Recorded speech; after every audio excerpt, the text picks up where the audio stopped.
Welcome into a new edition of Going Deep Buffalo. I'm your host, Kevin Massare, here with Kevin Siracuse, breaking down all things Bills, Chiefs. Got a lot of data, a lot of stats to go over with you for this huge matchup. Bills are 8-2.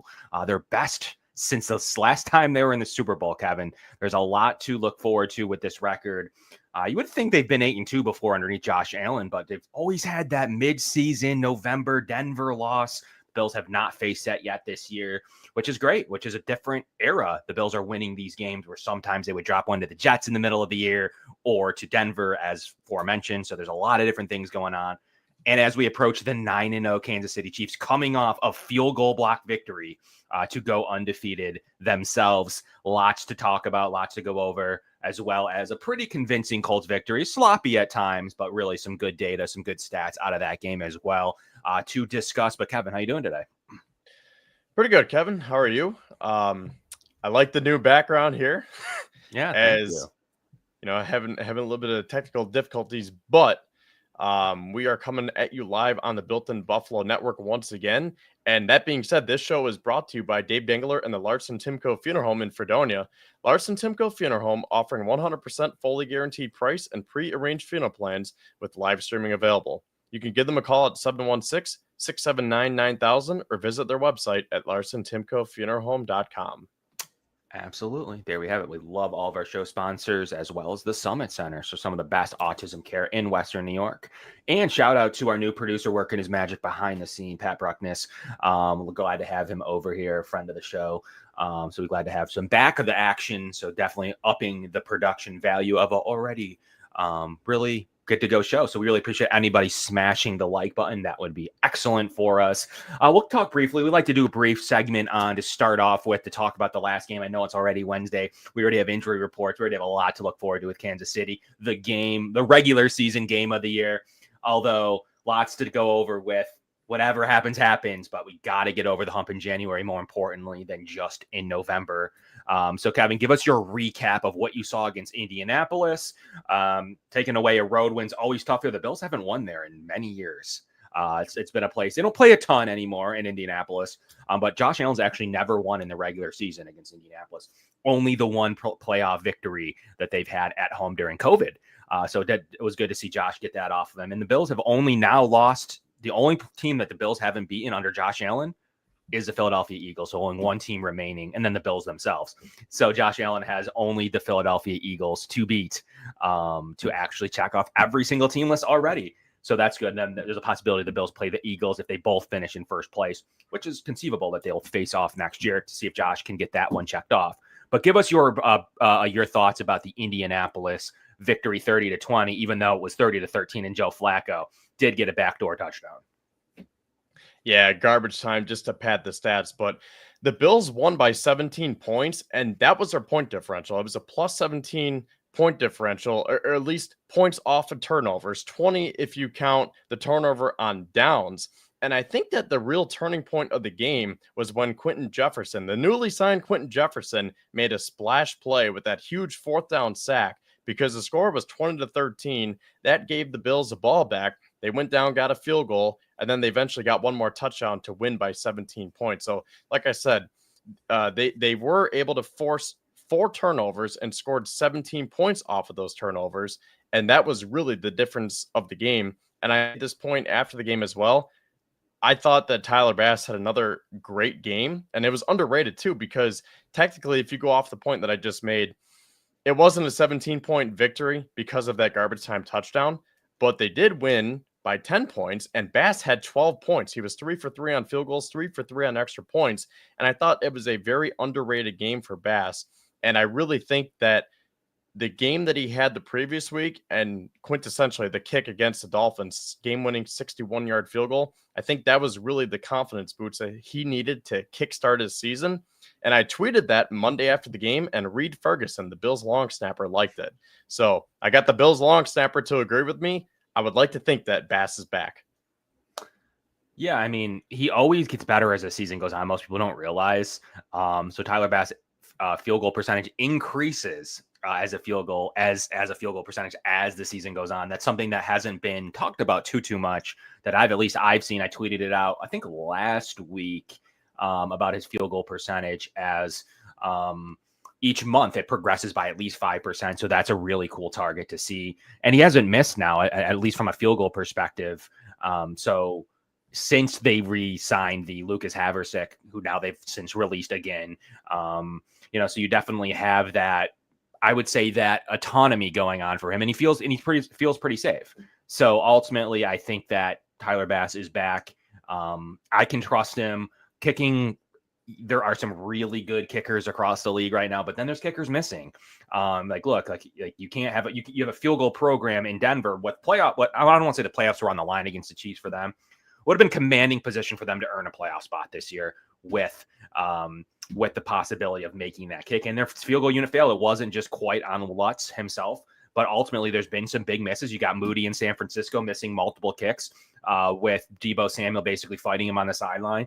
So there's like kicking, whether you're a good kicker or a bad kick. I mean, Justin Tucker had a bad start to the year.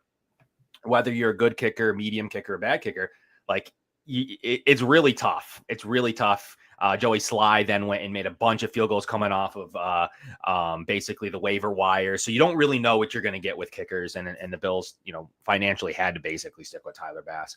But it was really good to see him kind of clean it up. And, inside he's always going to be better, in that environment. So that's cool to see. He's actually only struggled. What's really weird about Tyler Bass is he's only struggled occasionally in AFC East games. So that's what's interesting. Maybe it has to do with the fields, the weathers, the environment, but his statistics are very good against non-AFC East teams. So that's a pretty interesting note to follow. I tracked that a few weeks ago, and I thought it was really interesting to see how good he is against the South and the West teams. And I would assume it has to do with field conditions where he's playing, those kind of things, being from down south himself. But I just thought that was very interesting that the AFC East struggles a little bit at times against some of those opponents. So that's something to track as the 3 AFC East games to end the year. So hopefully the Bills have that wrapped up. The Colts game was a very solid performance. Started a little bit slow. We've seen that occasionally. Thought the first quarter was good. The second quarter, they struggled. They struggled in the second quarter until kind of late in that quarter to take it back. But I mean, it has been a struggle for the Bills at times. Early in these first halves, the defense came out to play. Some really good success rushing the ball, and some really good success stopping the run outside of the 55-yard run again, where Dorian Williams did chase it down to prevent a field goal. Other than that, Jonathan Taylor 7 yards in the second half, 7 stops for 0 or no yards. Their stuff rate is good. The defense is playing solid. They did increase their DVOA. So the Bills defense did show up. Getting 4 turnovers is definitely going to help any stretch in your advanced metrics. But that was, it's really tough. You're starting to see now that the Bills give up a lot of short plays in terms of running the ball. They do let up an occasional long run. You can't remove those, Kevin, but you can start to see why the Bills run defense is solid. Outside of one bad angle, one miss by DeMar Hamlin, and the numbers look completely different from the running game, just like they did in the second half. So I am not ultimately concerned. Their DVOA is top 5 against the run. I think that it's when they want to stop the run too, in a moment where they know they need it. They're one of the best teams in the league at stopping the run. So we'll see. And I'm going to imagine it's not going to be this week that they're going to sell it against Kareem Hunt. It's definitely going to be their typical shell against Patrick Mahomes that we're going to see later, and that's on this weekend. But Kevin, give me your opinion on the Bills defense, how they play. They look really great. Bunch of sacks, turnovers, and they do stop the run at a pretty good clip, actually giving Jonathan Taylor a negative EPA. So Jonathan Taylor actually ended the day with a negative EPA. He had a ton of runs 3 yards or less. Yeah, I was very shocked when I heard afterwards that Taylor only had 7 yards in the second half, because he kind of tore the Bills apart in the first half. And, he probably had bad flashbacks to that 2021 game, and you're like, oh man, it's happening again. But they held them in check in that second half, and the defense as a whole played very well. I do have one problem though, and maybe you have some advanced analytics to back this up, whether it agrees with this opinion or maybe it's the opposite. But my one problem with the Bills defense right now, as we go into this game, especially against Kansas City, is that they need to get more pressure up front, specifically on that interior. And I'm looking at guys like Ed Oliver and Daquan Jones, 2 guys with the big contracts, and they've only combined for 3 tackles and 0 sacks over the last couple of weeks.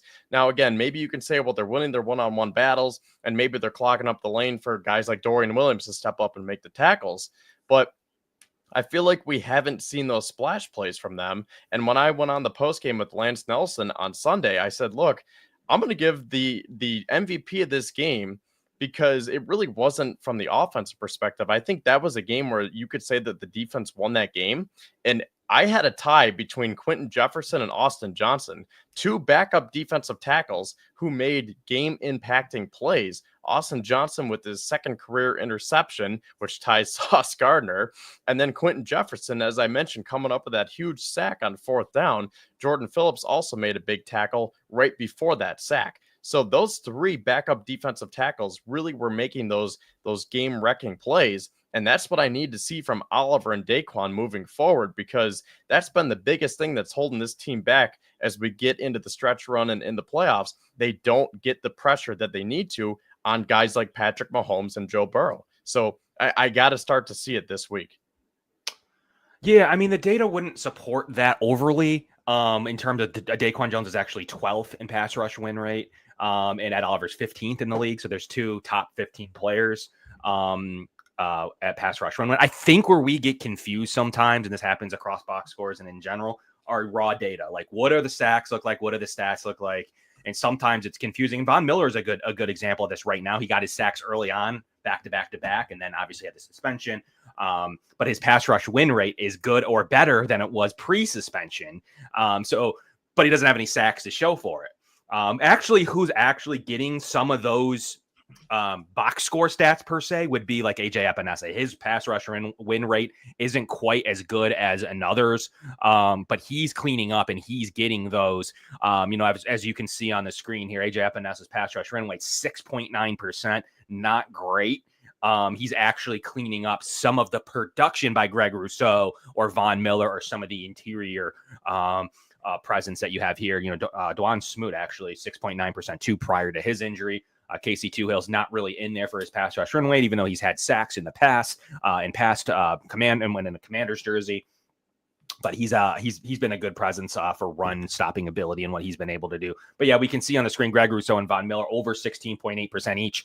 That's a really great rate toward the tops of the league for both of them. I do believe Greg Rousseau is also in the top 15. So we went through the defensive tackle position, but Greg Rousseau is 17th in the league in his pass rush win rate from the defensive end position. I don't think Von Miller has enough to qualify, but he would be in the top 10 easily himself as well. So it's good to see what they've been able to do. And the Bills' trenches in general have been pretty good based on their win rate as well. Run stop win rate, which is very interesting. The Bills are 3rd in the league, 34% of run stop win rate from their defense. That's a really good number from their D-line.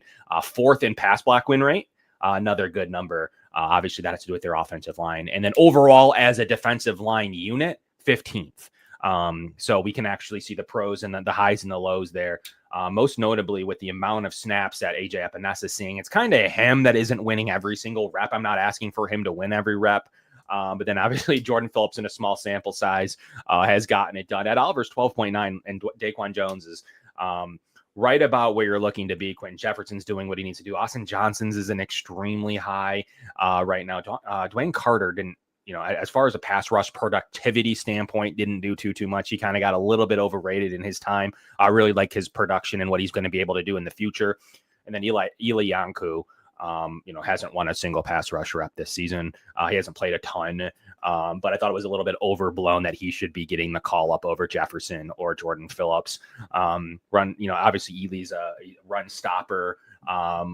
But I've only really seen 1 or 2 stops there as well this season. So I do believe the Bills made the right decision in going through with what he's able to do. I mean, once again, I don't know if you're asking that like facetiously about how many sacks does Ed Oliver have, but ultimately his rates are pretty good. You do need to see a few more splash plays from him. I do believe you'll see those coming. But like honestly, like when you're looking at some of the best defensive tackles in the league, his pass rush win rate is right there with him. So like when you look through that, like it's just as good as whoever you would consider to be the top. I mean, obviously Chris Jones is always really, really high, but you got some of the best. Quinnen Williams, for instance, is right there with with Ed. So on a pass rush productivity standpoint, it's actually the run that Ed may be struggling a little bit more in general with, but 15th in the league in his win rate. So love to see it translate to the box score numbers, but ultimately all you can control is your 111th as a pass rusher. And then from there, you would expect your team to clean up from that standpoint. And he did last year. He saw the production over almost 10 sacks, 9.5 last year. So ultimately, sometimes you're going to get the 9.5. Sometimes you're probably going to end with 4. And that may be the season that adds on, but doesn't take much. There's still plenty of games left for Ed to tack on to the pass rush stats. So what else? Anything else yet on that, Kevin? Well, I just find it interesting because as we saw from the data, maybe it doesn't look like AJ Epinesa is having one of his better seasons, but it's very interesting because I tweeted yesterday that he's quietly having a very solid season. Through 10 games, he has 5 sacks, and that's just 1.5 sacks away from his career high that he set in 2022 and 2023. And he also has 21 total tackles this season, which I know that's not a lot, but that's already career high. His previous career high was 20, and he has 2 forced fumbles, which also ties a career high. So box score wise, it looks like Epinesa is having, I guess you could say, those splash plays, right? Because when I saw that he has 5 sacks, I kind of had to do a double take, and I'm like, wait, AJ Epinesa has 5 sacks already? So I feel like he kind of flies under the radar, and maybe he doesn't make those game-changing plays like I was just talking about, but I think that Epinesa just quietly goes about his business and can rack up numbers before some of us can even realize it. Yeah, I mean, I think you're answering your own question too, what I find pretty interesting is maybe you're seeing that production due to the production of others. So I think that maybe answers some of the little bit of like how are the box score stats matching to the analytics? Well, to me, it may be he's cleaning up some of the numbers from others' production. And he's in the right place at the right time. Quentin Jefferson definitely had a coverage sack, but he was winning his one-on-one reps, which I found to be interesting in a very small sample size for him. And I think he's going to be a great addition. Actually, could probably produce more than Carter can, at least on a game-to-game, play-to-play basis. The Bills should have Carter back at some point after the bye as well. The team's going to be fairly healthy after this bye week. Minus like Smoot. The team can really have every single other roster player back for the 49ers game. If they wanted to be a little bit extra careful, wait for the Rams game. But ultimately, that's a really good fortune to have. And same with the Chiefs. They're starting to get healthy too. Isaiah Pacheco will be back, not for this week, but very shortly, as well as Charles Omenihu. So he's going to be back as well. So they're adding to their run as well. I mean, we're going to get into the Chiefs game in just a minute here, but as you look through it, I don't know that both teams are breaking down like this as a playoff game in middle of November. So you're seeing that. I think you're going to see that come to fruition. That like this isn't the Super Bowl. It's a really good regular season game, one where the Chiefs could pretty much clinch the 1 seed in this game, like almost effectively. Every other team would have 3 losses. They would have the tiebreaker on the Bills and on the Ravens and possibly the Texans at the end of the year.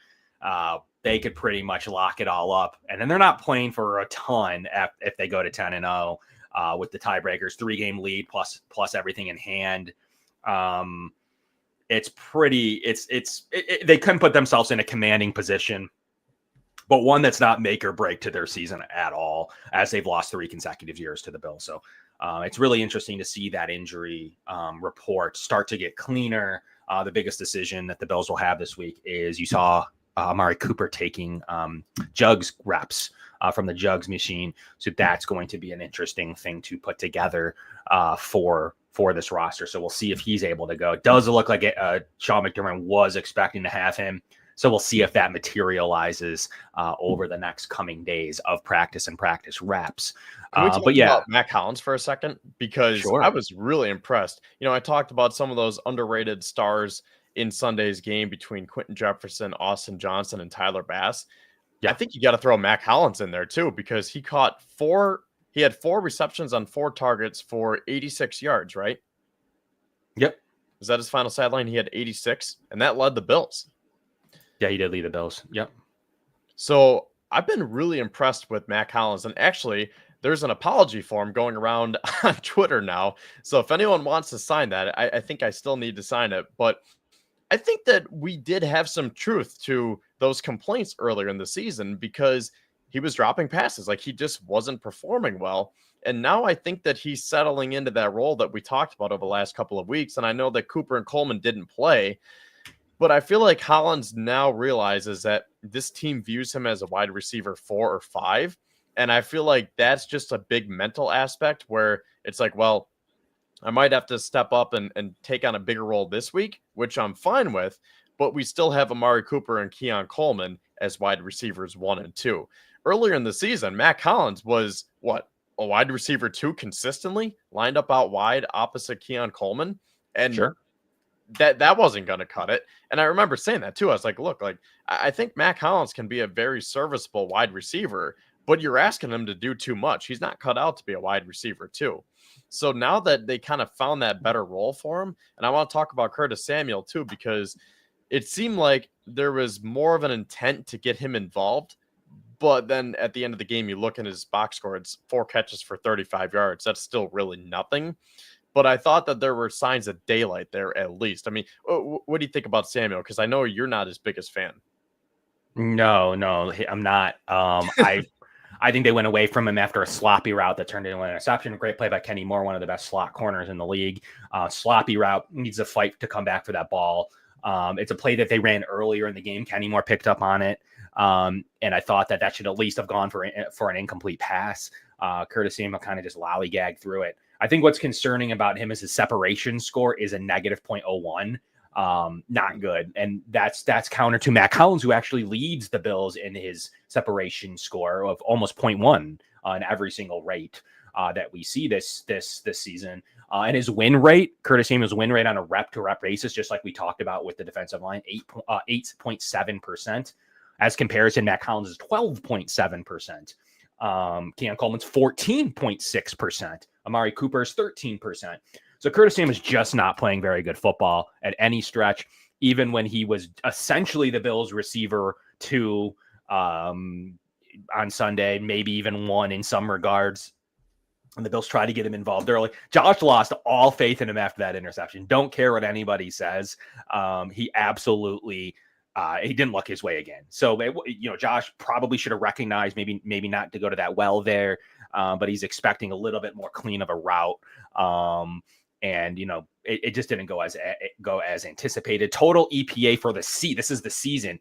Curtis Samuel has a 1.8 total. That means he's only affected 1.8 on a total EPA basis. For instance, Keon Coleman is 38. So essentially he's affected 38 total points more than Curtis Samuel. And then Khalil Shakir is 44.7 for another reference point. Matt Collins even is a 22.8. Curtis Samuel, just not a very good football player right now. We'll see if, he's going to have his injury excuse. There's a ton of excuses to go around for Curtis Samuel. Everybody throws them all out there every time. But at some point in week 10, it is who he is, at least for this season. The Bills are going to have to do something with him next year. He is signed for a couple more years. There's not really great outs in his contract. Maybe another season will do him well. But right now, it's just not all put together there for him. All the data would support it. And even the box score supports it. He only 16 catches. It's just not going to be 16 catches. It's just not going to be good enough for what you are expecting from Curtis Samuel. And his catch rate's bad. Whatever stat you want to pull. MVS had more stats on a new team in New Orleans than Curtis Samuel has all season. Well, when you look at it that way. One final thing about the Colts game before we officially flip the page. What do you think about the Anthony Richardson news today? Thought it was interesting. Seems like they were forced to do that. I still believe I get what they were doing. They figured Joe Flacco would give them a better chance at the 6 or 7 seed, which they figured was available. Anthony Richardson was playing some horrible football. So you got to determine what it is that you care about. It's not like they benched, I don't know, a guy even playing better. Like Bo Nix is playing pretty good football. That would be a pretty dumb example, but somebody that's playing at least decent football that they benched, he was playing awful football. So I could kind of see where Shane Steichen was like, I need to see if we can win these games. A 7 seed's right there to be taken. Like literally we win against the Jets and we're like right there for the 7 seed in the playoffs, like we talked about yesterday on the show. So ultimately, Not shocked that they got kind of forced into going back to Richardson. I like Richardson as a prospect, like him as a guy, so I can see him doing it. But it didn't help that Flacco had a bunch of interceptions, even though the Bills played him super well. And I told Cody this last week on the show. Sean McDermott is elite against guys not in the top 10. He's elite at it. He's going to be elite at it. He doesn't lose much against those quarterbacks, if ever. If it's usually because of the worst Josh Allen game ever or something. Like, there's just no way that he loses to quarterbacks not in the top 10. Like the Kirk Cousins line or better is when you can start to play good football. But if you're under Kirk Cousins, Sean McDermott in the regular season just does not suffer, even in the playoffs. Like, if you don't have a top guy, Sean McDermott knows how to take advantage of that. And you see the DBs across the field be able to do that. But I think it would have been worse with Anthony Richardson. They may have ran the ball better. I don't think they would have moved the ball in the air at all if Anthony Richardson would have played against the Bills. Yeah, I'll just say this on Anthony Richardson's situation. I think it was the right call to go to Flacco because at the time, like you said, I know first and foremost because I drafted Anthony Richardson to be my quarterback, and he was just doing absolutely nothing. He would get 5, 6, 7 points a week, and he had that one stat line, 10 of 32, and then he pulls himself out of the game and he says he's too tired. So I feel like they kind of had to go to Flacco because in the moment, Joe Flacco has been playing some good football. At least he was. And then going back to his Cleveland days, you would say, okay, let's try to sneak in to the back spot here in the AFC race. And we're gonna roll with Joe Flacco. But now you're thinking in the back of your head, you don't want to prohibit that growth and development from Anthony Richardson. And now you have that dud of a game from Flacco. And you say, okay, maybe we can get the best of both worlds. And maybe you would like to think that Richardson can give you the best chance to win, and he can still continue to grow and develop. And one last thing I'll say about this is I kind of get similar vibes to the Josh Allen, Derek Anderson days. And I know this is a little bit different because Josh had an injury and the Bills didn't choose to put Derek Anderson over him. But I think the overlying point here is that sometimes these young quarterbacks, it's just too much, too quick for them. And sometimes you have to take a step back. And does he have more physical tools than Joe Flacco? Absolutely. Does he have a higher ceiling than him as Joe Flacco is turning, 40 years old in a couple of months? Absolutely. But a guy like Flacco or Derek Anderson for the Bills case, those were just guys on the downhill part of their career, but they're there essentially just to command the offense. They're there to be leaders, right? So sometimes it's good to kind of regroup, reset your mind, gain your confidence back. And I think that Anthony Richardson is going to play pretty feisty here over these final few weeks. Yeah, we'll see. Maybe it ended up working. The difference, though, is like a huge difference. Is Joe Flacco's on a $5 million contract. Like Derek Anderson was a minimum old veteran quarterback. Joe Flacco just led the Browns to the playoffs in a stunning fashion to win out, basically. So there, like, it was definitely a performance thing. Like Derek Anderson was a situation where it was like, either him or Matt Barkley for Josh's rookie year. There wasn't really much there behind the Bills. Flacco was a true veteran insurance policy. One where, like, if I'm most teams that don't have an established top 10 guy, I don't mind having Joe Flacco on my roster to back him up. It's kind of like Jacoby Brissett, to where I would hope that I can win 2 out of 4 games. I don't know how many games the Bills could win with Mitchell Trubisky. I truly do not know. In a 4-game sample size, depends on the stretch that they're playing in, but I don't know they can win 2. Depending on who it is and how well the defense is playing and who those 4 opponents are. When you get a guy like Joe Flacco, you're expecting that to happen. Didn't play his best against the Bills. The Bills played really well defensively. And, Taron Johnson with an amazing pick to start the game where really he baited him. That it looked like a bad throw, really wasn't. The Dolphins were successful running that same play against the Bills earlier this season where Taron actually bit up on the tight end and the seam route is wide open. And it didn't happen against the Colts this way. Taron Johnson actually learned in his film study, dropped off, and took an interception. That ball gets downs easily if Taron Johnson reads it toward the tight end, Mo Alley Cox, which he very well could have done on that play. And it wouldn't have been technically wrong to bite on him, to bait Flacco there, to make him throw a nice throw into the seam to Josh Downs. But actually read it well and dropped into coverage to take away the seam route. where Flacco probably could have completed a 6-yard pass to Mo Alley Cox on that play, kind of reverse what we saw from Tua and Tyreek Hill earlier this season. But with all that kind of wrapped into a bow, I think that the Bills have a good situation ahead of them. Toughest 4 games of the year. I mean, the Rams lost to the Dolphins. I don't think that game's quite as tough as maybe others do, especially in LA in great conditions, great situation. Josh plays pretty well there. But it's certainly a few tough games coming off the bye. They have the 49ers, who have played up and down all season, really good talent. They're on the road after a Bills bye. So we'll see how Sean McDermott, if he stays undefeated after the bye, that's a pretty impressive situation to kind of break down. Anything left for the Colts or in the past, Kevin? Are we going to move on to the future? Yeah, we are over a half hour into the show. So once again, make sure you smash that like button, subscribe to Built in Buffalo, as we will keep pumping out this great content. This is a great week for that. So I guess that being said, without further ado, it is Chiefs week. Yeah, I want to start at the top, and then we can kind of get into the nitty-gritty of the Chiefs game and matchups. And they're 9-0, obviously. They're in a situation look, there's a lot of metrics that say they could be 5-4. There's metrics that say they could be 7-2. It just really depends on, even DVOA probably gives them, let's see, they are offensively. Here's what's interesting to me on a high level right now.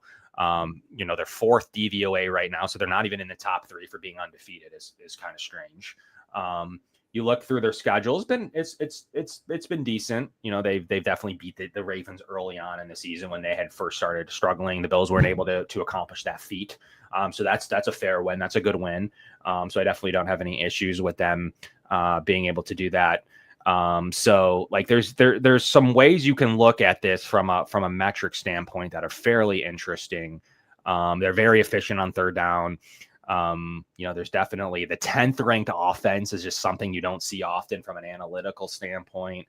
When it comes to the Chiefs, you just expect them to kind of have a little bit higher of a offensive metric. But once again, really good on third down conversions. They're third and shorts all the time. They're in third and the shortest yards to go on third down in the league. They're converting them at a great clip.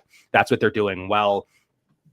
But from an overall offensive metric, they're a slow team beside Xavier Worthy, who isn't having that great of a season himself yet. So there's definitely estimated wins by DVOA 7. So based on their performance, should very much be 7-2. Based on their all their metrics kind of summed up into one small booth.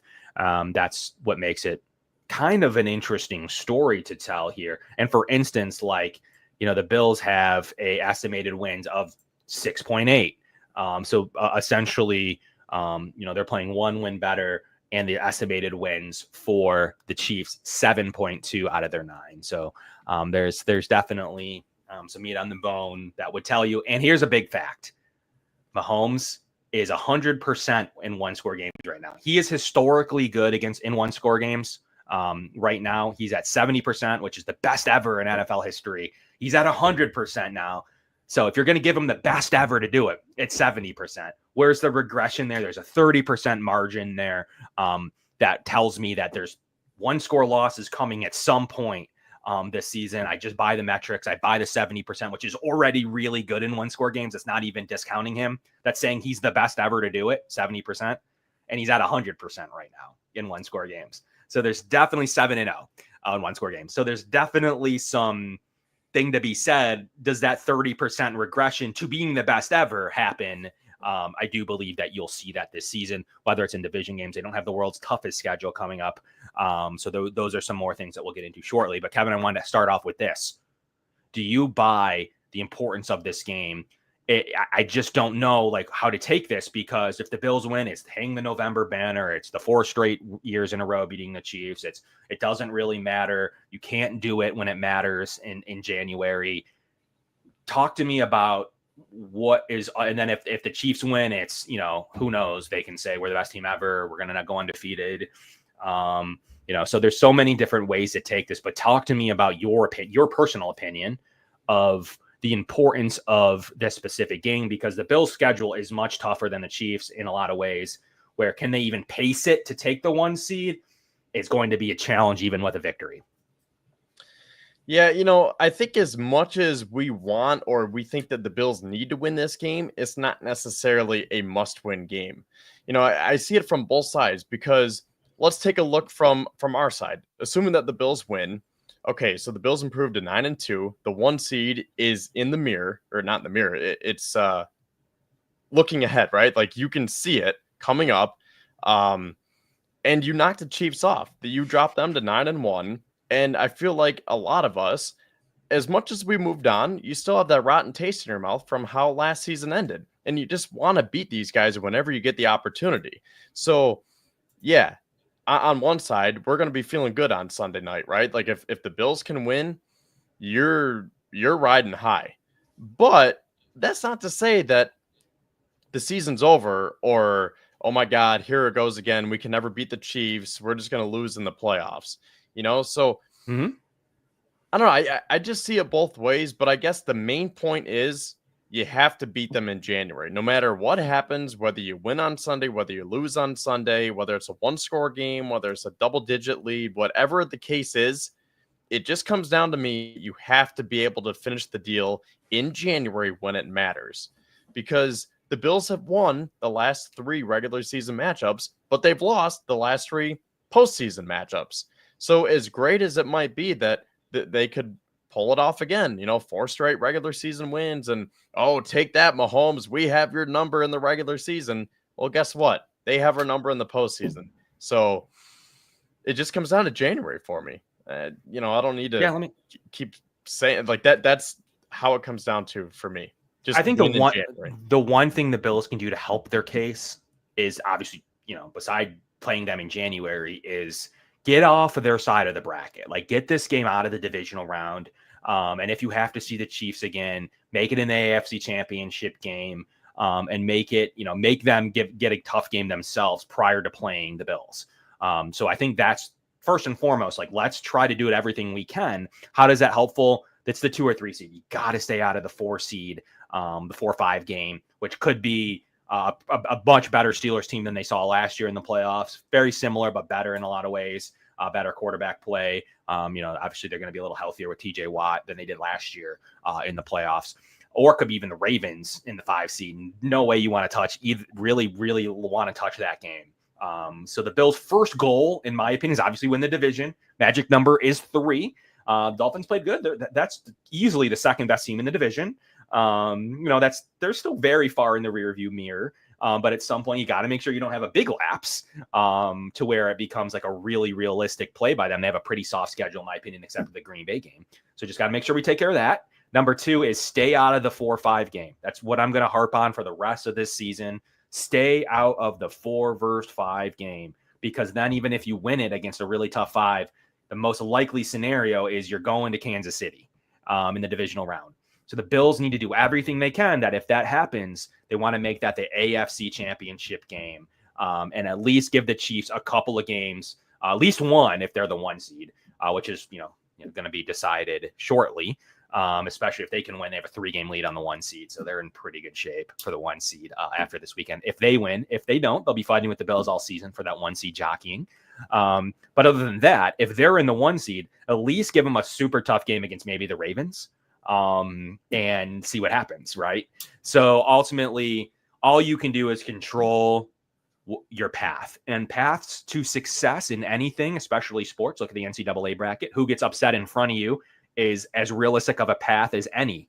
So the Bills need to do whatever they can, Kevin, to avoid the Chiefs in the divisional round. They need to make that, if they both do advance, they need to make that an AFC championship game and nothing short of that. So this game does go a long way to making sure, basically securing. If you win, you're basically securing, to me, a really good situation to where it's your path to the 2 seed, 100%. Now, the 1 seed's still going to be a reach with their schedule. You're still a half game back. They still play the Raiders. They still have some easy games over there while you're playing the Lions, 49ers, and Rams.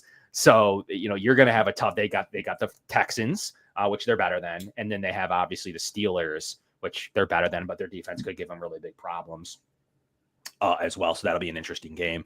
So that'll go a long way in the seeding and these divisional rounds. Is this Pittsburgh? Where does Pittsburgh wind up? So ultimately, this week does determine seeding. As much as I don't care about the regular season, this game, puts the division in the rear view. Nothing really left to talk about there, whereas things can get sneaky. We don't want any sneakiness. So we want to put things in the rear view for sure, and that's what happens. And this puts you in contention for the 1 seed, which we want to happen. The Bills haven't had that ever. The second that we went to the extra 7 seed game, the Bills continue to win the 2 seed every single season and have to play a game, even though they've been successful. It's definitely a situation to where we want to make sure that like we're getting through to even have a chance to beat the Chiefs. JW, appreciate you coming on, man. All I ask is if we lose, no last second heartache, blow us out. Honestly, I really feel like we got this though. I feel you, man. Like totally get the mindset of like, if they're going to win, just win. But the Chiefs haven't done that 7-0 in 1-score games.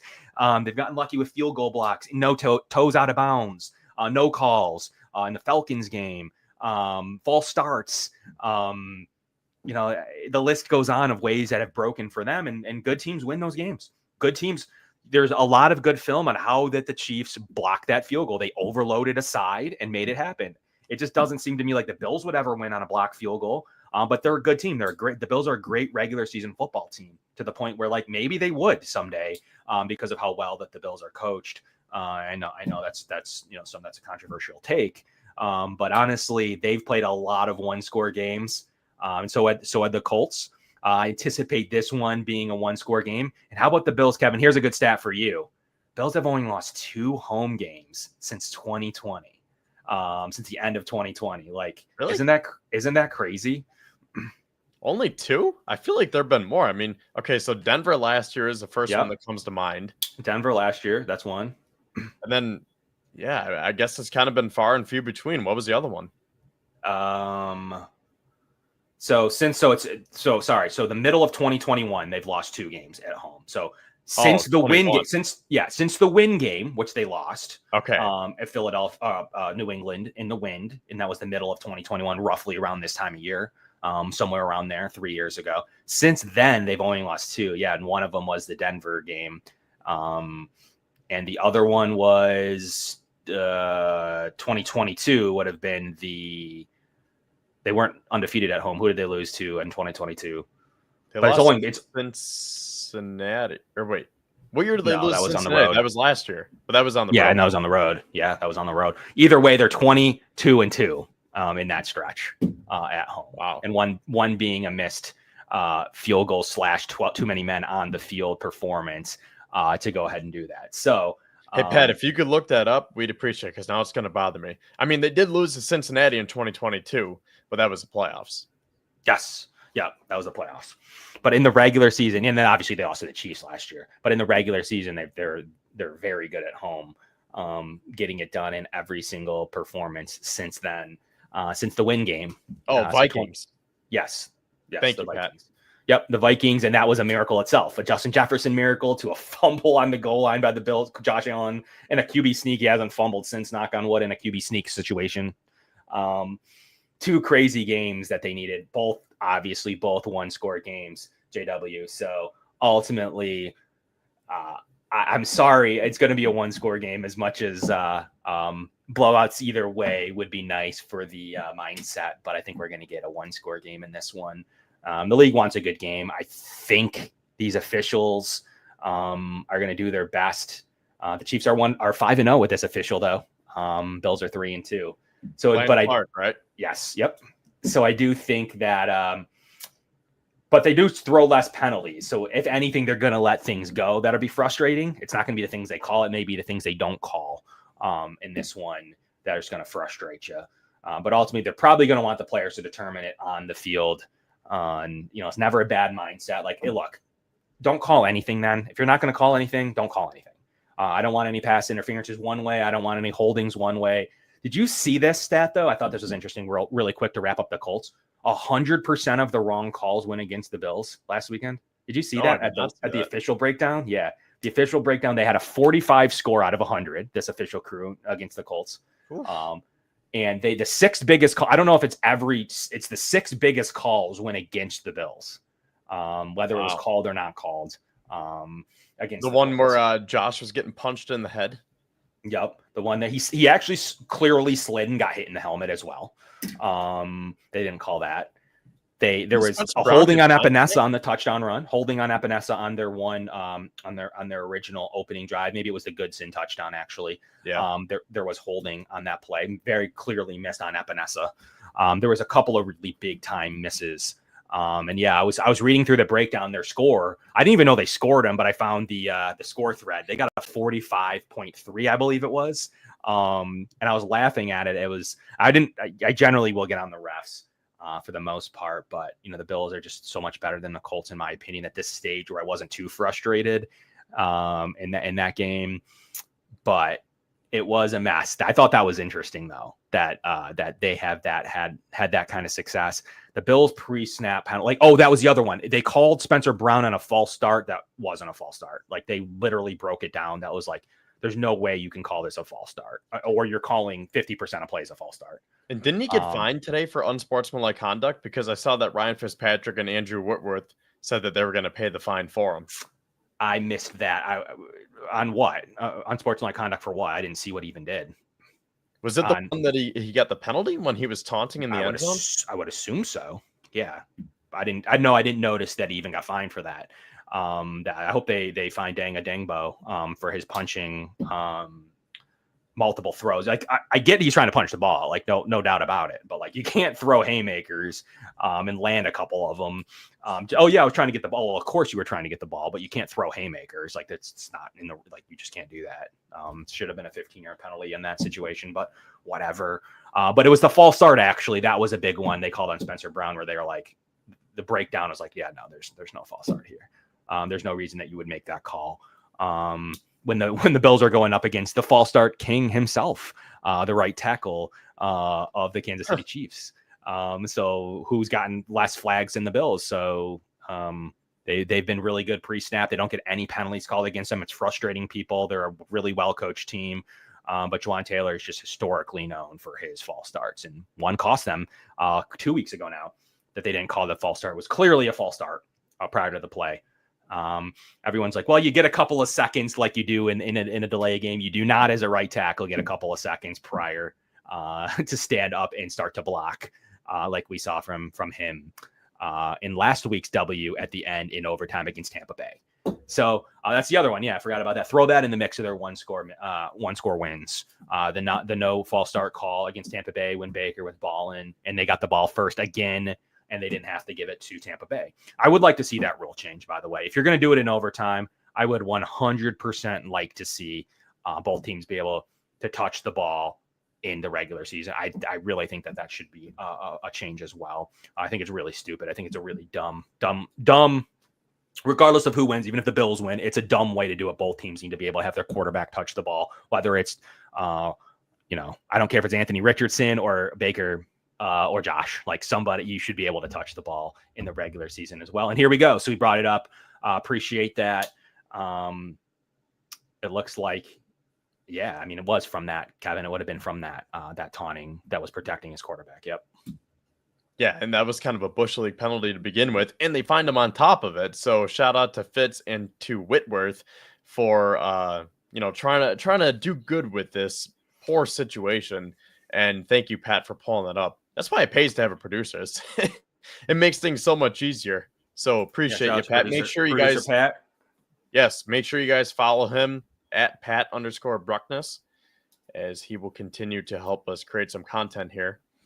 Now, the last thing I'll say, just to punctuate your original question here. So if the Bills win, once again, great. We're going to be feeling good, right? You get closer to the 1 seed.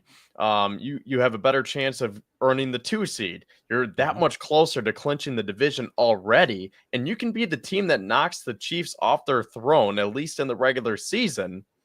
But if they lose, it's not the end of the world, because they still have a very comfortable lead for the division. They can still maybe win out, or, that would be hard to win out. But what I'm trying to say is they can still get the 2 seed, or maybe the 3, the 4, like whatever they do, it just comes down to January for me. So that's why I don't want to put too much weight into this game. I guess that's the question. How much weight are you putting into this game? Like, are you on a scale of 1 to 10, with 10 being like, oh my God, this game is so important. We need to win. If we lose, I'm going to be so upset. And 1 is like, nah, like, God, I really don't care. Because I think I'm probably like a 6, Okay. 6.5. Yeah, I would reserve a 1 for like when they play New England at the end of the year. That's like a 1. Most likely. Okay. It could be different based on if they really have a chance at the 1. I don't know if they will, but that'll probably be what I would consider a 1 game at this stage, that New England game, unless the 1 is on the line. And then that turns like to like a 9 pretty quickly. If the 1 seed's on the line to beat New England to close out the season, I guess it would be from what I would perceive to be a 1 game to be a 9. But this specific game, as I look through it, I think that there's some big moments from it. Like ultimately, they're gonna like their fan base, their fans, their team, their coach, whether the Bills win or not, is gonna be like, they don't beat us in January. They wouldn't be wrong by saying that. So ultimately, that shouldn't minimize the importance of the Bills winning. I'll hang a November banner, whatever. We don't hang other banners right now, so I'll hang a November banner, winning 4 games in a row against the Chiefs. Fine. Who else has done that? Like nobody. Like I think Josh Allen's. I don't know if it's maybe Burrow. I mean, I think they're the only people that have ever beat them 3 times ever in general. So winning 4 times in a row would be quite the feat. I don't care if it's the regular season. The Bills are going to continue to put themselves in a situation to one of these years, whether Mahomes is a lot better than Josh or they're even, or he's only a little bit better. It doesn't really matter. One of these years, after enough cracks at it, that team wins. Look at what Peyton Manning was able to do middle to later on in his career against Tom Brady. Eventually it flips, even if it's a short-term flip or a 1-game flip. At some point, you need to put yourself in the best position possible in January, and you do that winning. You don't do that losing this game. You lose this game, and now the 3 and the 4 is in play, and you don't want the 4 seed because that's a potential Ravens into the Chiefs stretch. Like it's just not something that it's going to get you wildly successful in the long term. So ultimately, in my opinion, this is an 8 to me. It's not a 9 or a 10. It's an 8 because I think that it does put the division in a commanding position, basically over. It's close to over now. But you lose to the Chiefs, you struggle against the 49ers, you struggle against the Lions, and the Miami's ripping off wins against bad teams. And I don't know that they're going to catch you, but it's ultimately like something you don't want to ever find out or even get close to finding out. So it starts here. The Bills win going. And then here's another thing. Good vibes into the bye. That's kind of subjective, but good vibes into the bye. Now you know you're only a half game back with the tiebreaker from the Chiefs. You now can root for them to lose because if you're down 3 games, it's over. It's over. It's over, baby. So the 1 seed is officially over, and that's fine. That's not the end of the world. But it's over, and basically their games don't overly matter outside of a collapse of collapses, and they don't have the schedule to collapse of collapses over there in Kansas City. So ultimately, you'll see them in January, win or lose. But to me, it's an 8. I'm not going to give it a 9 or 10. But it's an 8 because it really sets you up for a future chance of success in January, which is really, really important, rather than scrapping your way because you had a little lapse here from Kansas City, San Francisco, Detroit games. See, and that's why I can't go above a 7. Like, I think all of your points are valid, and I agree with you, but I can't go higher than that 7 because the Bills essentially did everything to that point last year, where they got the 2 seed. You're hosting Kansas City at home in the playoffs. Like, you had them right where you wanted them, right?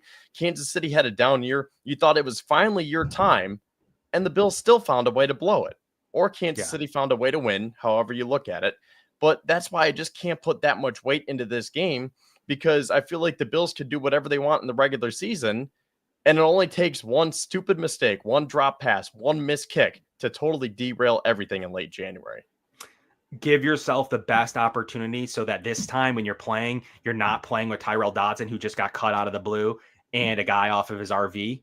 And you're playing with your best linebackers. You want that situation. Here's what you're right, but you want that situation again. You want that exact. The only thing I'd argue though is you don't want that. We talked about it earlier. You don't want it in the divisional round. You want it in the AFC Championship game. Make them play another game. They were coming off of a Miami victory where Miami had to go there in the negative degrees, where Tua had never even come close to winning on a defense that was even worse than the Bills. Like literally, they were playing dudes off of their RVs as well. Like their defense by the end of the year, by the time that after that Bills game where the Bills won, that defense of Miami was not going to win a single game. It was a poor team. It was a poor roster minus a couple of their offensive weapons, and KC got to basically walk their way to Buffalo. And the Bills had to wait. They had to reschedule the game. The snow happened. The Bills lost a bunch of players against the Steelers, which isn't talked about. Gabe Davis couldn't return in time. Terrell Bernard got hurt in that game. Rasul Douglas got hurt in that game. And it wasn't just the linebackers. The Bills were missing, on top of having their old safeties, they were missing their corner play was bad. You had Dane Jackson in there. I don't know, it was a mess. It was a mess. The Bills didn't have any of their current back seven players this year that they'll have tomorrow or Sunday. So that is the difference. We want to run that back. We want to run that exact scenario you're mentioning back, but with Taron Johnson and Rasul Douglas and Christian Benford and Taylor Rapp and Matt Milano and Terrell Bernard and their entire roster, and not this patchwork back seven when crunch time goes and the Bills couldn't get a single stop really till the fourth quarter, which is great. They got one in that game. Seriously. One Poyer punch out and then a good stop where they had to stop him twice because of a bad holding on Dorian Williams, I believe it was on. And even Dorian himself is playing better football. And Greg Rousseau is now, kind of ascended. The Bills have a much better shot, Kevin, to run that situation you just mentioned back. We want to see that happen. This time, though, you want to do it in the AFC divisional champion or in conference championship game. And Lance makes a good point. If you top KC in the regular season this year, though, you're getting the 1, not the 2. Well, that's the debate. But you definitely have a strong case for it. You have a really strong case for the 1 seed this season if you're able to win. The difference is now you need the pressure on continuing that rise against the 49ers, the Rams, and the Lions, and then the 3 games at the end of the year. That division games you should win, but that doesn't mean you will. Not all 3. But you would then need to basically go undefeated because you're looking at a schedule from Kansas City that is much easier in a lot of metrics, in a lot of ways. So I do believe that the 1 seed is very much in play. And even if it's not, the difference this year would be the 1 and the 2 as compared to the 2 and the 3. So you get to avoid Kansas City for obviously the wild card round, but then as well as the divisional round. So there's plenty to play for in regards to this game mattering. Because conversely, now let's talk about the loss. Conversely, in a loss, what happens? The 1's out, it's gone, baby.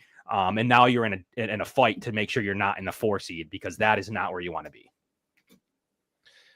And again, I agree with your take specifically about how you want to run it back with that same scenario as last year. You want to be healthy, right? So you're not calling AJ Klein to come out of his RV again. But just to play devil's advocate, the Bills were almost totally healthy a few years ago and 13 seconds happened.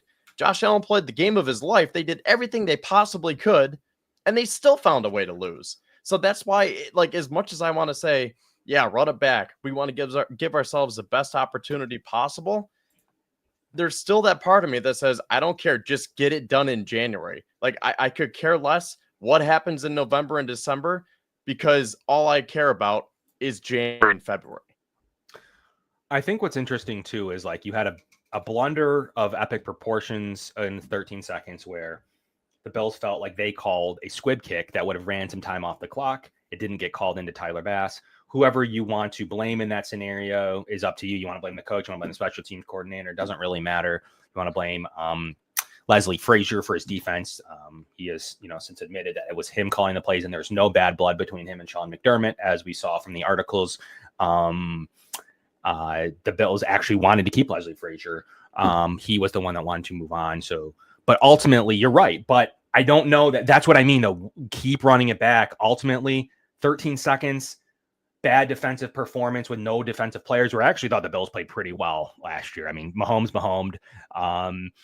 For what they brought on the field last year, I thought that they had a really gritty effort and one where it came down to the wire where he hits Khalil Shakir and more. A really entrenched Khalil Shakir now and doesn't get barely touched by Chris Jones. And we could be talking about something different. So run that back. It doesn't matter. They won't have to play in the divisional round, though. And ultimately winning this weekend almost clinches that you don't have to see them anyways. Give them a tough game in Arrowhead against whoever. You want to avoid the 4-5 for a reason because it could be the Houston versus Baltimore. That's a game you want no part of. And the winner of that would then have to go to Arrowhead. That's what I'm talking about. That's the kind of game I want to give the Kansas City Chiefs in the divisional round. Meanwhile, where you could maybe see like a Steelers in the divisional round, not an easy game by any stretch, but still a path that may work out differently for you if that's the way that it rolls. So there's a lot to be done. Get it to January in the best possible position. Winning this weekend does it. Losing gives you a fight for all of this. Really, where you're now in danger of now the 3 and the 4 seeds being a realistic possibility if you lose. So it definitely makes your path extremely harder to where not only is your wild card game harder with a loss, your divisional round game is going to be harder with a loss. And at some point that matters. The Bills can go all out this weekend. Here's why. They have a bye next week. Their team's coming back healthy. I would like to see them push Amari Cooper. Sean McDermott seems frustrated by Amari Cooper. Do you get that vibe? Frustrated. Basically, when they ask him why he's not playing, he's basically pretty much like, don't know. Like, I don't have the medical terminology, but like he's out there. So it does seem like he's frustrated by, like, he's called it 3 times now, a pain tolerance issue. And I do believe the Bills expect him to play this week. I really do. And if he doesn't, like, there's no excuses for him not suiting up, obviously, against the 49ers. But the Bills really are expecting him to at least come in and be a solid wide receiver for them this week. You saw him catching passes on the jug. So it did seem like he's fairly confused for being a head coach. You don't see that much out of Sean. But it did seem like he does expect Amari Cooper to be able to suit up this weekend. Yeah, I didn't see his press conference today, so I'll have to go back and watch. But I think that is kind of curious because it seemed like he was trending towards playing last week, and then ultimately he didn't. So I feel like it should be a good sign that he's always been limited and he's doing these different workouts on the sidelines. And it's like, all right, well, as long as you can handle it on Sunday, just tape it up and it'll be good to go. You got the bye next week. So then you can come back strong against San Francisco. But then, like last week, you see the inactives and it's like, oh, Cooper's down again. I thought he was just going to give it a go, So when you call it a pain tolerance thing, that means you've been cleared, meaning that you're able to play. Like, it's up to your pain tolerance. And at some point, the Bills probably expect some level of, like, you've been cleared. You've got a protective brace or cast on underneath it. We're expecting you to go out there, especially in this game, and then you're going to get a week off anyways to rest it again. We expect you to go out there and play, especially when we can't get Keon Coleman out there this week. So I do believe the expectation isn't that you're going to have to roll out Virgil, who they're clearly not using their offense. Shaver's a special teamer at this point. And then Hamler, which is interesting that they called him up and paid him and paid cap space and paid him just to not play him and make him inactive. That was weird. I don't know if Curtis Samuel, there were some question marks on if he was questionable or not. He was on one report and not the other. It was really strange. But ultimately, like, you can't just have an offense that's just Mac. And now you don't have Dalton Kincaid, most likely is at least out, in my opinion, until the 49ers game as well. And you will still have Knox and you'll still have Matt Collins and Shakir, but that Knox, Collins, and Shakir, that's just not a strong enough rotation against a really good Chiefs defense for me. I think the Bills will expect to have Amari Cooper being able to play in this one. A pain tolerance to me tells me that the Bills are expecting him to play. Yeah, I feel like it's kind of up to Cooper at this point, where it's like, all right, man, you're good to go. Now the rest is up to you to continue to do the correct rehab and just do the things that you're supposed to do so that you can be ready to go on Sunday.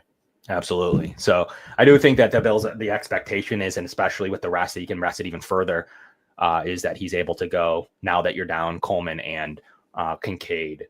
I think it's fair to assume that Amari Cooper, this is why you traded for him. And he's always historically played. He's always been fairly healthy in his career. This is what you traded for him for, though. Like, I know you traded for him for January, but you need to get these reps and to get him in and eligible and ready through to January and ready to go. So the bye week does help. The Bills are expecting a slew of players back for KC, from their swing tackle and Grable to, obviously, Spencer Brown said today he's expecting to play. He's optimistic. But the real swing tackle who would really fill in for Spencer Brown would have been Grable. So they're going to expect him to get back. They're going to expect Carter to come back. Not as urgent now with the 2 new defensive tackles that they've signed. They're expecting Kincaid and Coleman and whatever's going on with Cooper. They're expecting their entire Matt Milano. We've talked about it a little bit. He is designated for return. I've heard all along, like I've said, that they expect him to play right after the bye. And practicing this week is a really good sign based on how he comes out of it and then how he rehabs during the bye. At the absolute latest, it obviously is the Rams game, but they're expecting him to be able to play in the 49ers game. So, Kevin, that's their entire roster. Their entire roster will be healthy in December, unlike future years or past years, excuse me. Like, at some point, like, how do the Bills? So that's the final stage. How do the Bills play this? Do you push? That's a good question. Everyone else is pretty much steady. I guess Kincaid's got a small shot. I don't think so. Do you push the one that's right there is Cooper? Do you push Cooper to play in this game, or do you add him to the list of guys that'll just be back for the 49ers? How do you approach this with knowing the buys there and knowing you're going to be super healthy in 2 weeks? Does that mean that you push him more, or does that mean, you know what, we're going to add him into the bucket with the others? We'll see him on December 1st as well. Well, I mean, this ties in with our previous conversation. Like, how much weight do you put into this game? Because if you put a lot of weight into it, you're going to want to push these guys and say, look, Amari, we really need you. But if you don't put that much weight in, you say, you know what? Let's just take it into the bye. And then if we see these guys in January, so be it. And really, that could be a good thing for the Bills, because let's just say they're down without their top 3 pass catchers. They have no Amari Cooper, no Keon Coleman, and no Dalton Kincaid. They have no Devon Smoot, no Dwayne Carter, obviously no Matt Milano. Maybe that's another reason why you don't want to put too much into this game, because you're not giving the Chiefs as much film to work with, so that when you do see them again in January, you can throw a bunch of different plays and packages at them. And then you would like to think that that ups your chances of winning when it matters most. It's a good way to look at it. I don't know. Like, I truly don't know, but I do think that the sense in the building is the Bills. I'm just going to make a prediction, not a Kevin prediction. I'm going to make a prediction what I think the Bills are thinking. I do believe they have this as an 8 or 9 out of 10. I really do. I think that they are not in the camp of like, well, we'll see what happens in January. We'll see these guys again. Obviously, you take that approach if you lose. You have to. Like, you just literally have to. But I do believe that the Bills are in the camp of like, this game's pretty important. We want to secure it. We want it back on our home field again. We want to run it back with those players that you just mentioned. We want to be in that scenario they were in last year, this year. And ultimately, this Chiefs roster is, yes, their record is better. We saw some more losses last year because they were losing some of these games that they're now winning. But ultimately, you could say that there's a lot better about last year's roster. Their defensive backs are a lot worse this year. Their linebacking play, Leo Chenal made a great play on special teams, but you have, no Willie Gay. So there's definitely some differences about these rosters. Obviously, you'll get Pacheco back. I was just going to say that. I don't think their tackle play hasn't been good at all, in my opinion. The Bills' O-line's actually played better. They obviously have the 3 studs on the interior of their O-line, but the tackle play's been poor. They don't really have a left tackle. I don't know who's even going to play there this week based on their injury report, if Wanya Morris is going to play or not. Doesn't look like it, but he could. He's been not that good anyways. They've struggled to kind of fill that position for the most part. So I know Kingsley's been benched a few times there. He hasn't played great. And Juwan Taylor, to me, is just an average run-of-the-mill right tackle. So the Bills, to your point to start the show with the pass rush win rate, the Bills have an absolute advantage that they need to take into account of, like they didn't do against the Bengals 2 years ago in the playoffs. They need to take advantage of the Chiefs' poor tackle play with defensive end wins. That's where they need to win. It's not going to be one of those games, in my opinion, where you're going to see the DTs blow this up. Their interior is too good. The Bills' edge rushers, and Mahomes is good at avoiding them, but the Bills' edge rushers need to win.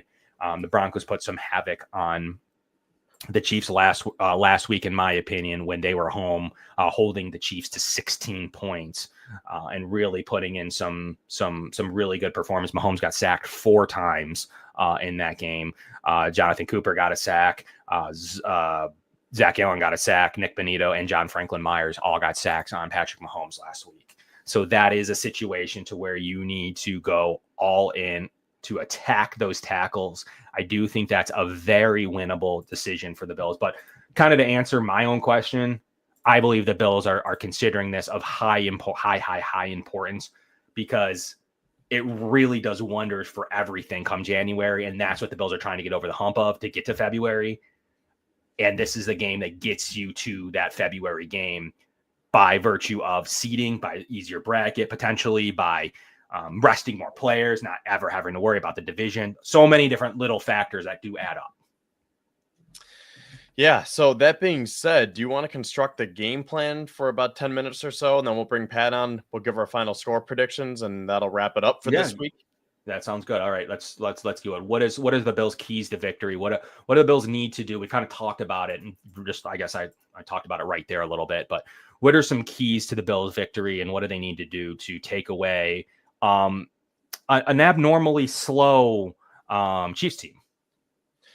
Well, going off of your last point, I think you have to win up front. I think the defensive line has to be able to get home this week. You have to get Mahomes on the ground, whether that's Greg Rousseau, Von Miller, AJ Epinesa, and his 5 sacks, whoever it may be, Quentin Jefferson again, Jordan Phillips. I'm excited to see Big Phil with Bills Mafia because he always gets a crowd going.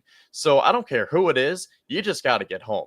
And we open up Yep. the show talking about Ed Oliver and Daquan Jones. Again, those are your 2 guys that are making what, $80 million total between their contracts, and they have 3 tackles and 0 sacks over the last 2 weeks. I got to see something from them.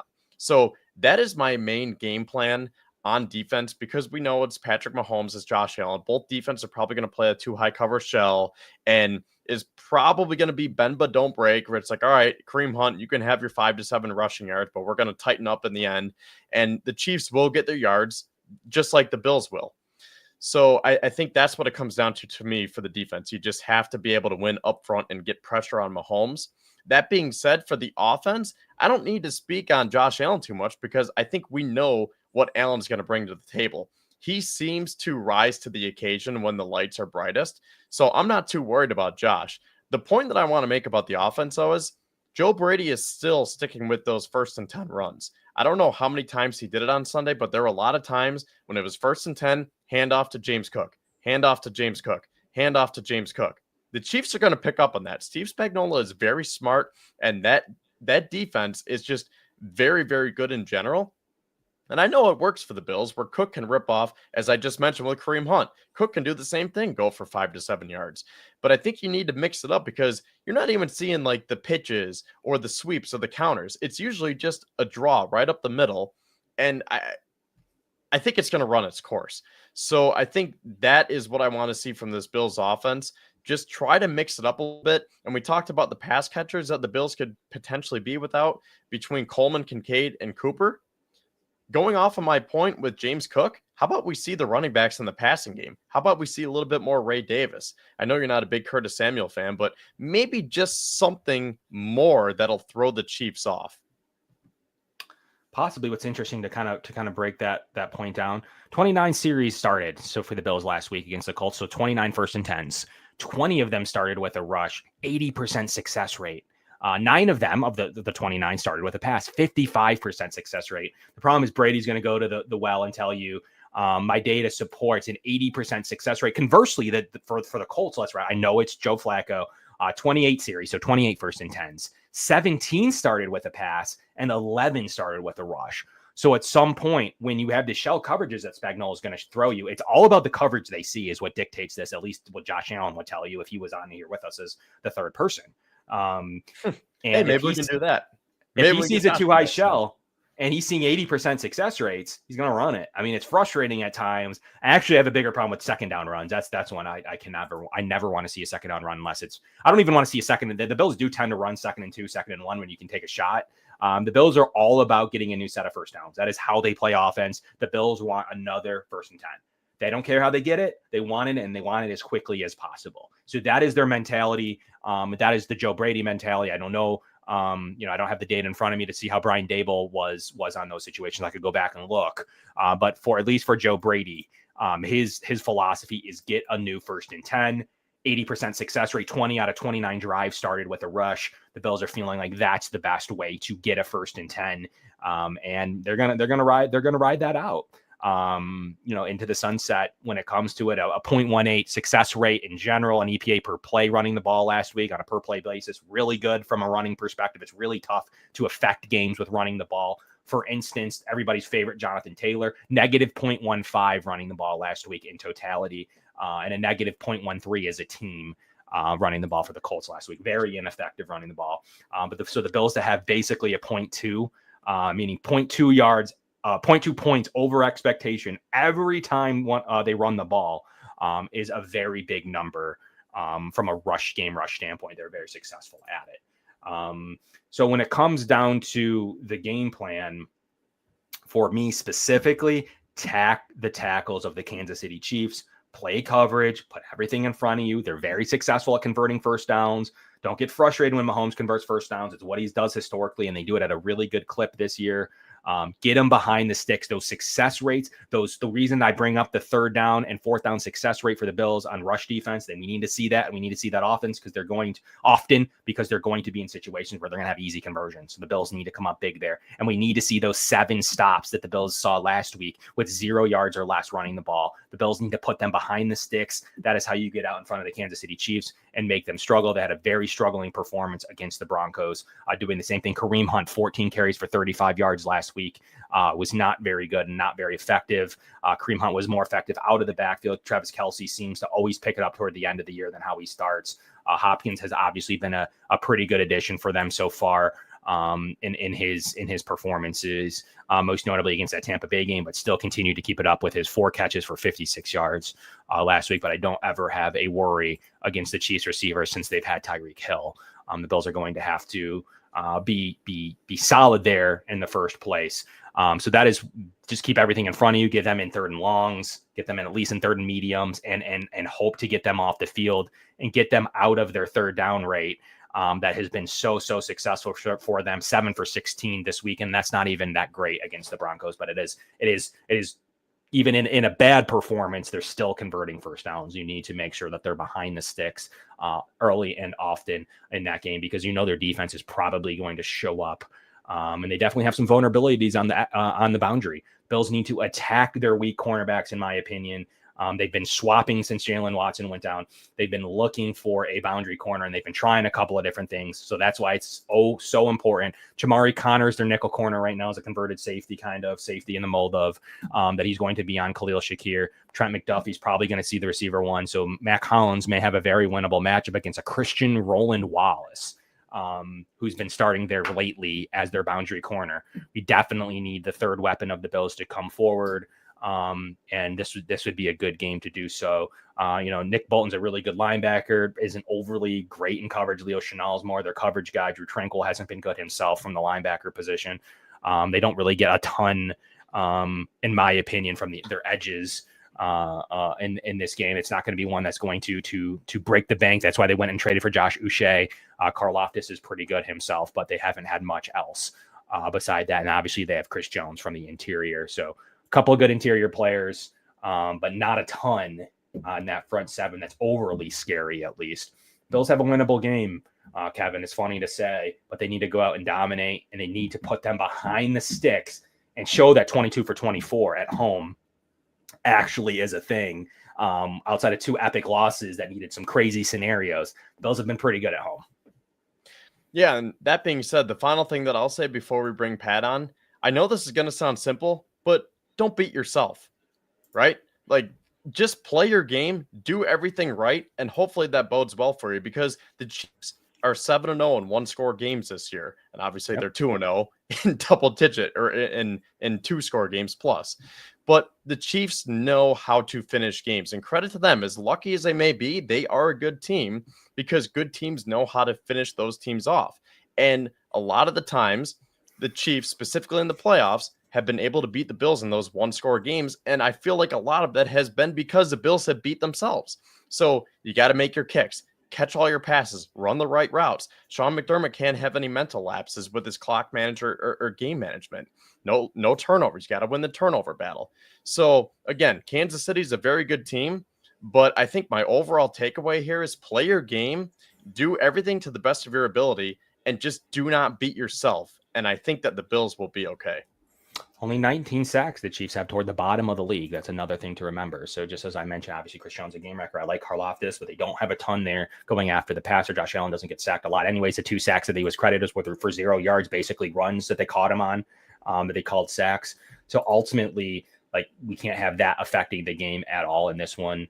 And the Kansas City Chiefs are a time of possession team. They do the most 10-plus play drives, 32 minutes time of possession on average. Get them out of it. Like, you got to get them out and make them punt the ball, Kevin. That is what this comes down to. You need to make sure that their possessions ends in either turnovers or punts or kicks. Like we don't want any touchdown drives for extra points. So that's ultimately how you would win this game. And then don't collapse like the Broncos did down the stretch. Look, I hate when teams, God, it's such an interesting conundrum at the end of a football game, how you play it. You're not guaranteed to ever make a kick, ever. Like it's not guaranteed, especially in the NFL, even in college, no matter who the kicker is. Like you need to think about that when you're down inside the 30, inside the 20 with the game on the line. Like, gosh, it's such a hard decision. Do you go in and score? Like the Broncos could have played that differently. Do you get more yards? Like ultimately you can't overthink it because you're playing the Kansas City Chiefs. Like you got to do what the smart thing is to do, and ultimately make sure you secure points. And it's such a tough debate whether you kick the field goal or go for a touchdown. And that one was pretty clearly like you get in position to kick a field goal, but you're never guaranteed that field goal. So don't overthink it. Do whatever you can do to score touchdowns and get up in a game, especially if it pushes you over 3. Like if it's over 3, I still feel pretty good about it in a very minimal time situation. If Patrick Mahomes needs 3 or less, forget it. If he needs 7, he can get 7 very easy, but not the way they constructed to play offense. So if they need 7 points or 6 points or 5 points with under 40 seconds left, it's a lot different than a scenario where all he needs to do is get in Butker's field goal 55 to 60-yard field goal range. So ultimately, do whatever you can to secure yourself to be over 3 points if Patrick Mahomes has a chance to touch the ball. That's the situation that I want to be in. Put him in a situation to where he needs to make a miraculous play. He has, the talent and the operation to do it. But that's just not the way they historically have played offense in 2024. So get up 4 points and good things could happen in this game, not in a situation where all he needs to do is get into position to kick a field goal to tie or win. So that's ultimately how this is going to come. Let's give some score predictions as we wrap up the show, though, Kevin. So it's going to be. Let's bring Pat on. Yeah, we'll bring Pat up to give his score prediction as well, and we'll get his take too to kind of ramble off his score prediction. So let's bring Pat up now. Welcome to the show, Pat. Thank you so much for showing up for us, doing the dirty work behind the scenes. Kevin, or Pat, give us your quick breakdown of this game, and then leave us with your score prediction.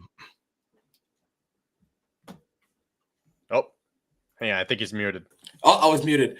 Yeah, I think it's very important to have consistent defensive line pressure in this game, considering in the past the Bills have not been able to get consistent defensive line pressure. And I also think it's important to make the Kansas City Chiefs offense one-dimensional. You can't let them run on you and try to slow down the pass at the same time. It's going to be a long day for the Bills defense, if that's the case. And for the Bills offense, convert on third down, stay on the field, keep the Chiefs offense off the field. I'm pretty sure that's what Kansas City wants to do as well. They want to keep Allen off the field as well. And don't settle for field goals, as we've seen in the past. You need touchdowns to beat Kansas City, and I think this is just going to be another case of that. But I do have my score being 31-30 Buffalo. And Kevin, like you said earlier, eventually the Chiefs are going to lose a one-score game, and I think it's this week. A lot of things would point to that data being correct. At some point, 70% is historically good. He's the best ever to do it, for sure.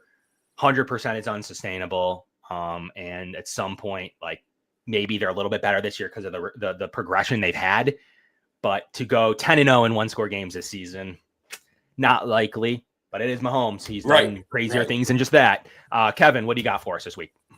Well, what goes up must come down, and I think that the Chiefs do come down because I really don't think that they're going to finish undefeated. They're just not that good of a team. Again, they are a good team, but they have gotten a lot of luck to go their way, and I feel like the law of averages is going to balance out, and I think that the Bills can be the team that can get them. So I'm going to take Buffalo. It's going to be a very close game. I don't think that this is going to be one of those, 2-score games. Or what was the score a few years ago in Kansas City? Was that 38-20? Didn't the Bills beat them by like 18 a few years ago? They did. Yep. They sure did in that rain delay game. Yep. Yeah. And I think that was the first Josh Allen hurdle. Maybe. Well, the Anthony Barr one was. No, I'm saying like the first one in Kansas City. Yeah, probably. That makes sense. So either way, I mean, Josh hurdled. It was a great night, but I just don't think that these teams are going to put it all out there, and it's going to come down to, like a Buffalo 40-20 victory or Kansas City. I feel like it's going to be a slugfest right to the very minute, And I think Bass is going to get redemption for what he did last year. And I have Buffalo winning 27-24 because I feel like both defenses are going to show up. As much as we want to think it's Allen Mahomes, there's going to be all these fireworks. It could be a 30-40 burger, whatever the case may be. I feel like both of these defenses are very, very good defenses, specifically with their coordinators between Spagnuolo, Babbage, and McDermott.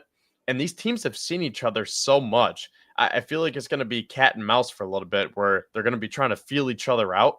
So it might be one of those 13-10 scores going into the half where it's like, who's going to strike first in the second half? It'll pick up a little bit. There's going to be some fireworks within the last 5 minutes. And I think hopefully it's going to be the Buffalo Fireworks 27-24. You know who always plays good against them? Besides, Greg Rousseau plays good. You forgot the one game in between, the 2022 game with the Taron Johnson interception to seal it. Remember, he read the play, and they played man on one side and zone on the other, and they baited Mahomes for once, and he threw the interception to Taron Johnson after. But yes, that's what happened. That's how the Bills sealed it. But do you know who put them in position to win with 1 minute left? It was Dawson Knox on the offensive side. He always plays good games. He's the only tight end. Josh does seem to target him. They have a really great rapport. They have a situation where they like each other. They've been with each other for their whole careers. Essentially speaking, without Dalton Kincaid's going to hurt the roster. But stream Dawson Knox. I got him going for 80 yards and a touchdown in this game. I think that he is ultimately going to be a factor in this. I don't like their coverage from a standpoint of where they're lacking from their linebacking room. I do think that Dawson Knox always has good games in this specific situation. And I think that the Bills are going to control the clock. And I got it a little bit lower scoring than normal. I don't think that this Chiefs offense is good as, and I think their defense will continue to keep them in games. So I do believe that I don't know that we're going to get a 30s plus fireworks show. Could always happen with these two quarterbacks. Maybe we'll see it later this year. With Isaiah Pacheco back, the Bills' weapons back. Maybe we'll save that kind of performance for the January game, possibly. But I was really thinking that I would take the Chiefs this week, especially if they were coming off of that loss with Denver after the one-score regression coming. Loss on a field goal. Mahomes is historically good. Josh is good off of losses. Mahomes is once again historically good off of losses. And I was thinking, I don't know that I love that. I wanted them to lose, but I don't know that I really love them playing them off of a loss. I got the Bills winning in this one, 23-20. And I think that that's a number that's jumped out to me after I kind of figured out all the scenarios. But it is going to take you got to limit their possessions. You need to take the ball away from them. I don't think there's a path to victory with 0 turnovers by the Kansas City Chiefs. I'll consider a turnover a missed field goal if the Bills can get that. That doesn't happen much from Butker. But the Bills need to get the turnover on downs. And at the very least, they need a missed field goal, which won't happen, but they'll need a 4th down stop then. So they need to turn a drive over of theirs some way that the Chiefs aren't used to doing it and put pressure on. The Bills are really good at home. It's going to be a good crowd. Tickets are expensive. 20 and 2 at home since the win game. There's just too much that are going into the Bills' favor. In my opinion, in this specific game. So what else you got for me, Kevin? Leave us with some final thoughts. Anything else you want to see this week or as we go into the bye? I guess my final thought is I was thinking back today and I'm like, wait a sec. The last time that the Bills played Kansas City in the regular season, Josh Allen had a ridiculous throw. I don't know. Do we have that in the background somewhere? We could pull it up real quick.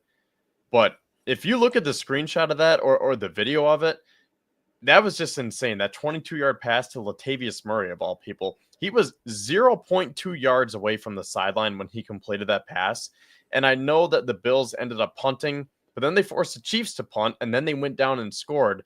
And that really was the kickstart that they needed in that 4th quarter, and it kind of propelled them to the victory. Again, I know they had to punt. Okay, yeah, here it is. Thank you, Pat. But as you will see here, Allen is under duress, and now he has to roll out to his left. He has 2 defenders in his face, and I don't know how he completes this. But that's why he's Josh Allen. Oh, my God. and that's almost a fumble. That's almost an incomplete pass, and they punted.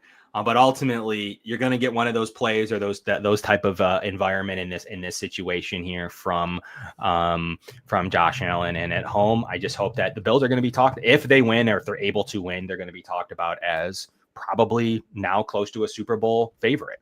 But they are every year. Usually at some point they're talked about it. They haven't really been yet, especially with kind of their roster turnover. And then the 2 early losses to two potential division winners who probably win their divisions, I think. And then, you haven't really been talked about them as nothing more than just another divisional round team. But this will really put you in position going into the bye. How nice will Lance has predicted a great.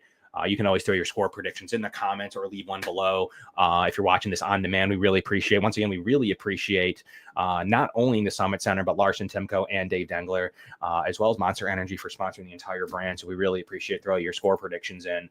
But how cool would it be, Pat? I'm going to leave you with this one. How cool would it be to go into a bye 9-2, being half of a game back with the tiebreaker?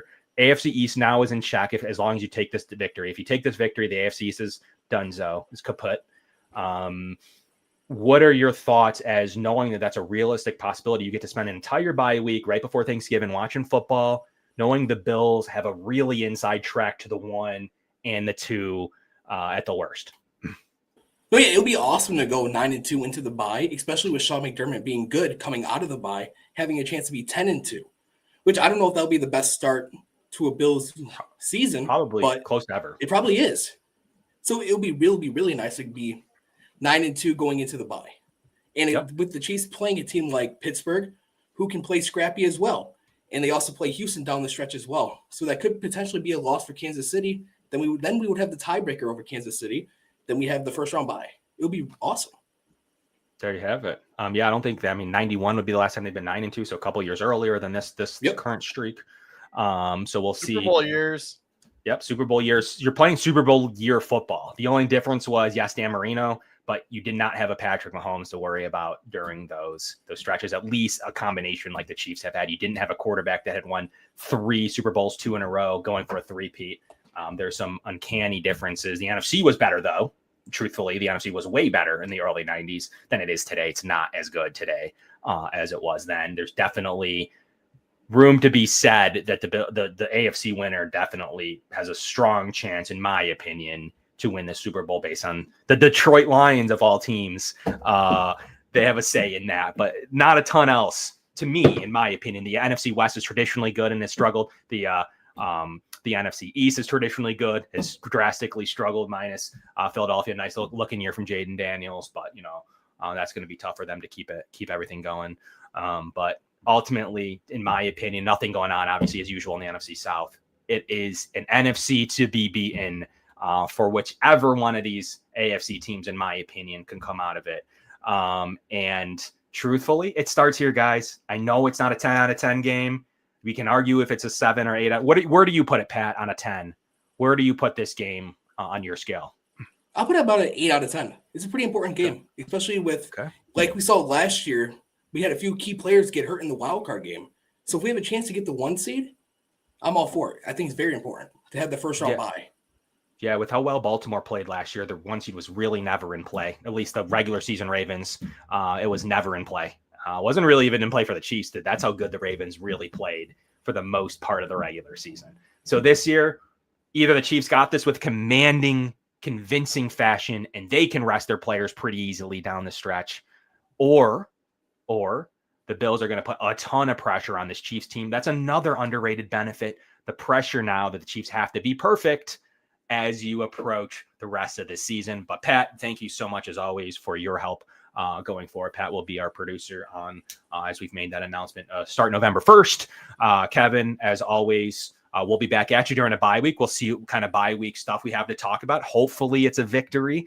Hopefully it's the current roster going forward. We might run some, see, maybe we'll rank the final teams. We'll do something to see kind of our own divisional rankings or our own AFC power rankings, NFC power rankings. We'll see. We'll bring something to you. But it all depends on what happens this Saturday with Tony Romo calling the game at a 4:25 start. Get out there, be loud. I know you guys will be. But thank you, as always, for tuning into this show. watch out for the Dawson Knox game. We'll see if that happens, especially if Dalton Kincaid's out. But from Kevin and Pat, we'll catch you guys next week right here on the Built in Buffalo Network. Go Bills.